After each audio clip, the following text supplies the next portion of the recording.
Here's a video to go along with some of the step-by-step instructions that I've got printed out on how to get the fire pump ready to fight a fire. First off, it's normally parked right over here. You just got to pull the black cover off, or whatever color it might be. Wheel the cart over here to the deep end, perpendicular, close to it into the pool, and put a 2x4. There's a 2x4 here in the wagon. Put that behind the wheel so it doesn't roll away. The battery should be on a tender to keep it charged.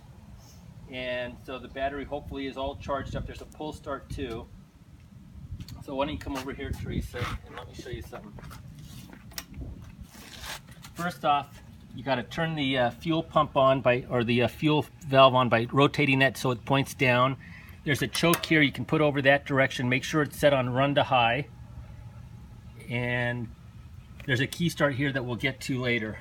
Then after you get this all set to go, actually let's just start it up, because you really want to start it up before we plug all this stuff else in here, so I'll do that. So the choke is on, and then you just turn the key here and it starts like a car.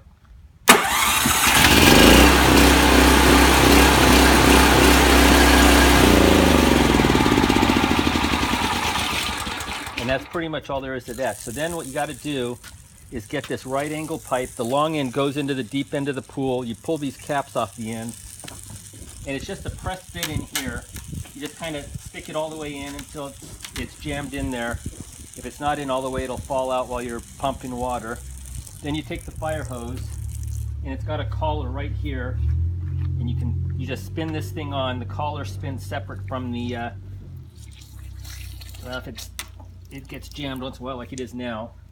But this collar, this eared collar piece, is supposed to spin separate from this piece, and sometimes when it's on there like now, it'll jam up. So once everything's hooked up, you can turn it on, but if there's no water down in this impeller system here, sometimes it just doesn't want to pump any water. So what you can do is you can either put water in, in here before you put the hoses on, just from the hose, or you can spin this thing off here and put water in there, and you can see water's coming out because it's coming down from the hose up on the hill. But you can put hose water in there. Don't stick your fingers in there, don't stick the hose all the way in.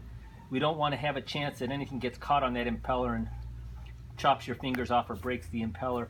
I think I'm going to get a fitting for this that should be available if you're fighting a fire. I want to put a regular garden hose fitting on here so that we can also use regular garden hose attachments to fight a fire here if we need to.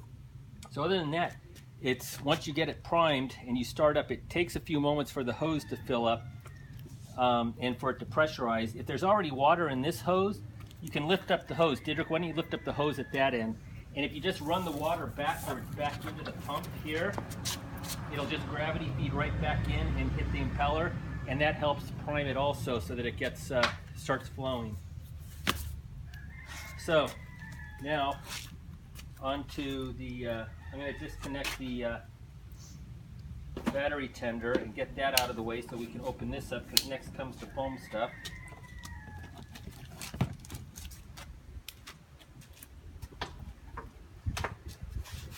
So in this basket are already 4 gallons of firefighting foam. We also have 8 more gallons, or actually more, I think more like 12 gallons into the shed where the dogs are. There's 2 ways we can fight the fire. The way I did it last time that actually, interestingly enough, turned out easier was just to use a garden hose. It took a bit longer, but it actually worked pretty well.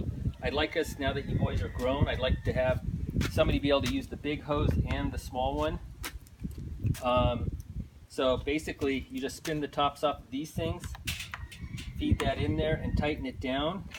Hook your hose up to pressure. It could be the garden hose, although I doubt there'll be enough water pressure in a fire. And you turn it on, and there's a valve here to open and close the water flow out of here so you don't have to run back to the spigot. And you can adjust your spray here, and it sucks the foam out of here. Make sure these are well shaken. What we just did to redo all these need to be shaken periodically, and if you see it separated here where it looks white and creamy down here and it's kind of looks like tea up here, a darker color, it's not mixed. There is a mixer I'm going to keep in here that you can put onto a DeWalt drill and stick it in there to make sure it's all really well mixed before you start spraying it on the house. I recommend starting with portions of the roof, but you got to be really, really careful. Start at one end and spray the high points down to the low points and work your way over. But don't stand on the foam or you're going to come sliding off the roof. It almost happened to me in 2007. It gets very slippery, and we don't want anybody falling off the roof and getting hurt. But spray it on the roof first as best as you can, and then you start under the eaves of the house, which is very important, not just the sides, but the heat builds under the eaves and those catch on fire. The other way is to use this backpack system. It works too. It's a little bit trickier, but there are plastic bags that you put the foam in here, and there's a fitting on it on one end. See, the fitting goes onto this fire hose set up here, and actually here's some more bags in here. So these fittings go on here, and you can now walk around with the backpack on. Actually, this one goes on here, and then this one attaches right onto, what do I do with the big nozzle?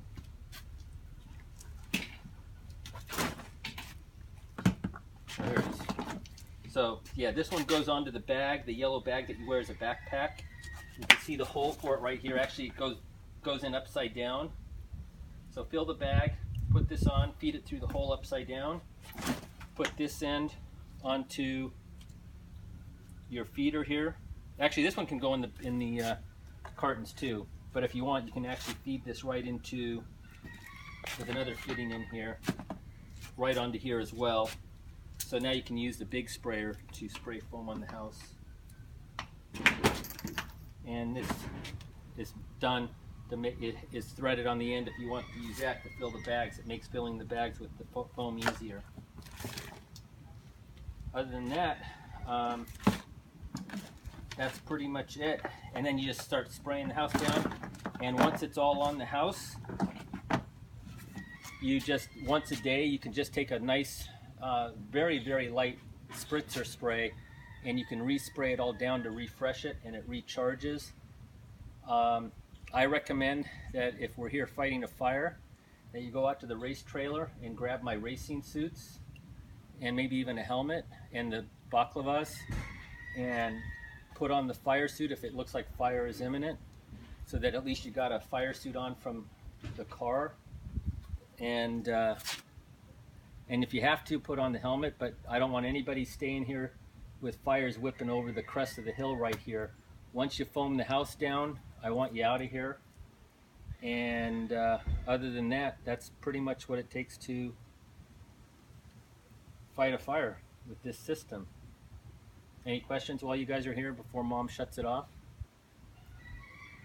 Oh, and of course you got to have gas in here. The gas, this might be empty or at a bare minimum fuel.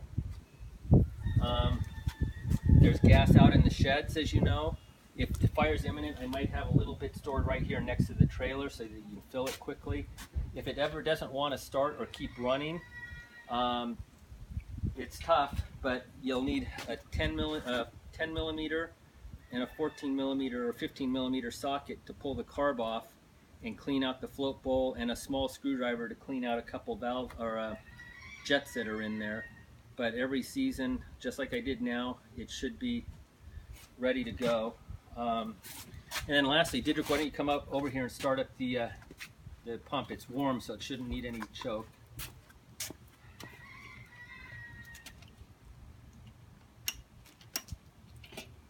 That's on. Make sure it's down, not sideways. There you go. Pointed down is on.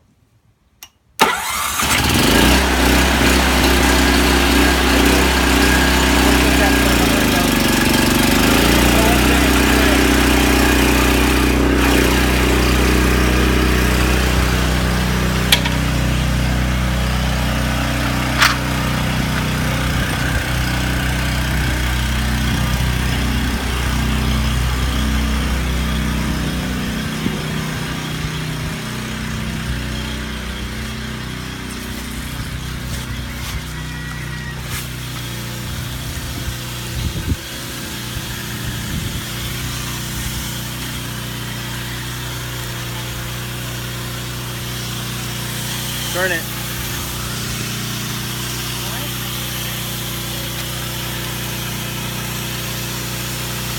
No, the yellow part. Turn the yellow part. You can turn it back on. There you go. Turn the yellow part. No, you can spray it while you turn it. Leave it on. No, I can't spray it while you can't. Turn the yellow part. There you go. Yeah, turn it the other direction.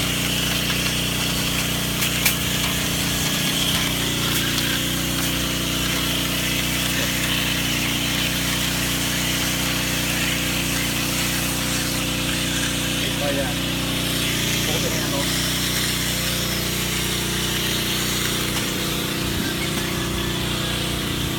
Turn this part the other way. Keep turning.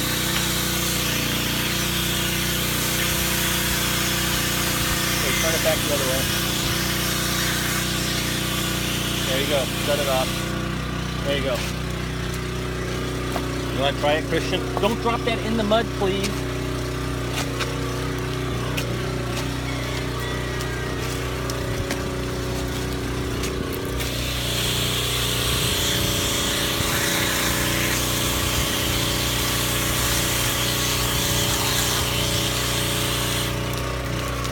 Okay. I don't know if you guys can hear over the noise of the pump, but here's the other fitting. So if you want to use the hose, regular hose fittings to suck up the foam, that's actually what I remember doing last time, and that's what worked the best for a quick application. Just walk around with a gallon or 2 gallon bottle or whatever those things are on there. You have to change them often, but it seemed to be easier than the big 5 gallon bag. That's it. Let's go shut off the generator or the pump.